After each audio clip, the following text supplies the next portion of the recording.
باس و ستایش بۆ پەروەردگار، درود و سڵاو لە گیانی پاکی پێغەمبەر و هاوڵان. ئازیزان و خۆشەویستان، زانایانە فەرموون علو الهمة من الإيمان، بەرزی ورە لە ئیمانەوەیە، واتە ئینسان دەبێ ورە بەرز بێت. لە کاتی ناڕەحەتی و کەوتنەکانە خۆی بە کەوتن نەزانێت و هەروەها خۆی بە سەرکەوتوو بزانێت. بۆیە ئازیزان، رب العالمين فەرمێ لا تەیئەسوا من ڕەوحی الله، ئێوە لە مژدە و لە ڕەحم و سۆزی پەروەردگار مەویس مەبن، واتە دوا بڕاو مەبن، ئێوە دائیمەن خۆش مژدە بن.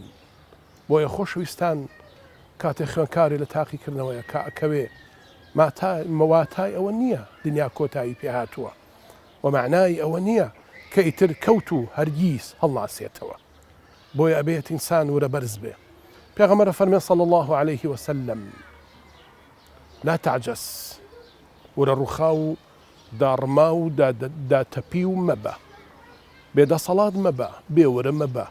پێغەمبەر فەرمێ صلی الله عليه وسلم لا تعجز واستعن بالله، تۆ پشت و پەنات پەروەردگار بێت و هەروەها بەردەوام بە لەوەی کەوا احرص على ما ينفعك، ئەوەی کە ئیسفادەی هەیە حەریص بە لەسەری، واتە گورجگۆڵ کۆڵ نەدەر هەوڵدەر بە لەسەری، تۆ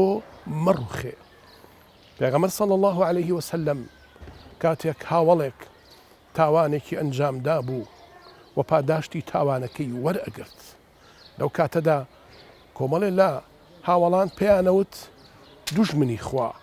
یەکێکی تر پێی ئەوت نەفرینت لێبێ، هەڵەت کردووە.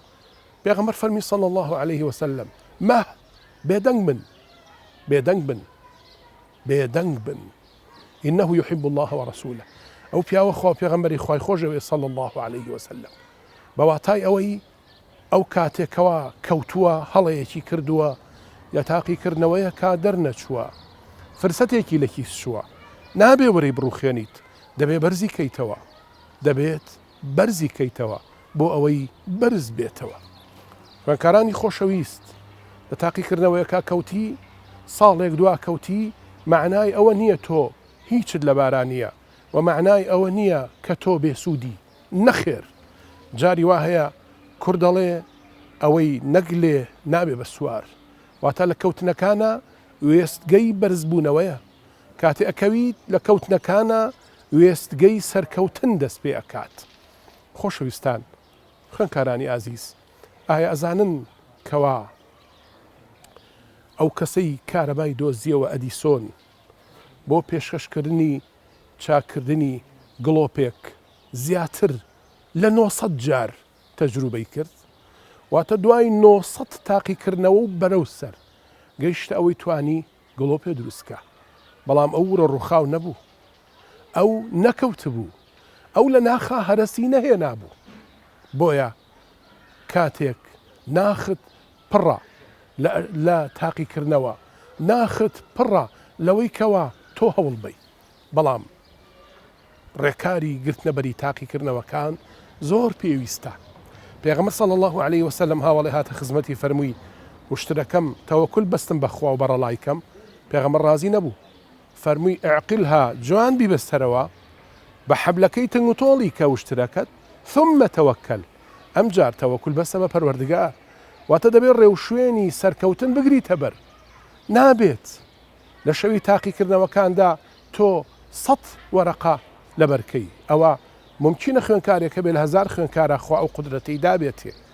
بەڵام دەبێت ڕێکارەکان بگریتە بەر بۆ سەرکەوتن. پێغەمبەر فەرمێ صلی الله عليه وسلم من خاف أدلج، سەیری ڕێکار، ومن أدلج بلغ المنزل. هەر کەسێ بیەوێ بەرە بەیان زوو بگاتە شوێنێک، دەبێت شەوڕەویکە، واتە شەو خەمی خوارد بێ و هەستێ بڕوا، و ئەوە سنەتی کەونە.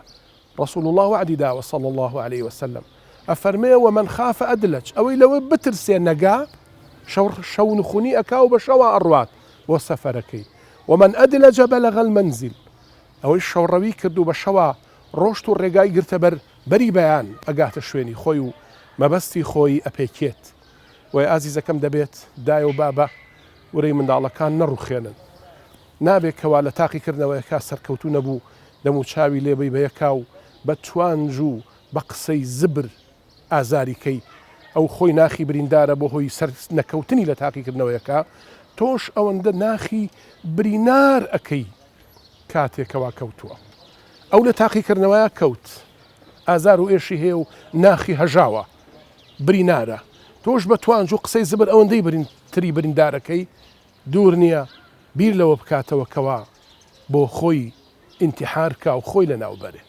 بەڵام ئەگەر خۆش مژدە بووی مژدەتدایە وتەم تاقیکردنەوە نا ئەوی تر ئەوەی تر نا ئەوی دواتر سەرکەوتوو ئەبیت زۆر لەوانەی کەوا لە خوێندنا سەرکەوتوو نەبوون لە ژیانە بەڵام پەروەردگاری باڵا بواری تری بۆ ئاسان کردوون بۆ نمونە هەندێک لە ئەوانی کە ژیانی ئەنیشتاینیان نووسیوەتەوە هەندێکیان دەڵێن ئەنیشتاین بە شێوازی لە شێوازەکان لاڵ بوو نەی ئەتوانی زۆر قسە دەرببڕێ بەڵام دایکی دائیمەن لەگەڵیا بوو و هەوڵی ئەدا کەوا هاوکاری بکە بۆیە توانی بە بیرۆکە و بە بیردۆزی تری ژمێریاری بگاتە ئەو ناونیشانی کە ئێستا ناونیشانیەتی بۆی عزیزان کەوتنەکان بکەنە وێستگەی سەرکەوتن پێغەمبەر صلی الله عليه وعلى آله وسلم کە ئەفەرمێ لا تعجز وەرە ڕووخاو مەبە سەرکەوتوو بە خۆت بە کەوتوو مەزانە و هەروەها مەویس مەبە لە ڕەحمی پەروەردگار ئەم تاقیکردنەوەنا ئەوی تریان سەرکەوتوو ئەبی زۆر لەوانەی کەوا تەجروبەی ژیانیان کردووە خوێنکارێک لە خوێنکارەکانی یابان کە هۆی هۆکارێکە بۆ سەرکەوتنی یابان لە دروستکردنی ترومبێل و مەکینەی سەیارەدا دەڵێ 17 جار کەوتم هەموو جارێ مامۆستاکەم شتێکی تازە لە کەوتنەکەی فێرە کردم کەوتی ئەوە هۆکارەکەی بووە دوای 17 جار لە 18هەمین جارە پلەی شەرەف و ئیمتیازی وەرگرت لە سەرونەوەتەوە واتە هەموو کەوتنەکانی بۆ بوو بە وێستگەی سەرکەوتن چەند بتوانیت خۆت بەکەوتوو مەزانە و ورەبەرز بە زانایانە فەرمونون علو الهمة من الإيمان ورەی بەرز لە ئیمانەوەیە وێستگەکانی کەوتن بۆ کۆکردنەوەی تەجروبە و ئەژمونێک بۆ سەرکەوتن سڵاو لە خوێنکاران و سڵاو لەو خوێنکارانی بە تایبەتی تر کە لە کاتی تاقیکردنەوەیە ناژاکێن و ناڕوخێن و مەویز نابن لە ڕەحمی خوا وآخر دعوانا أن الحمد لله والصلاة والسلام على رسول الله والسلام عليكم ورحمة الله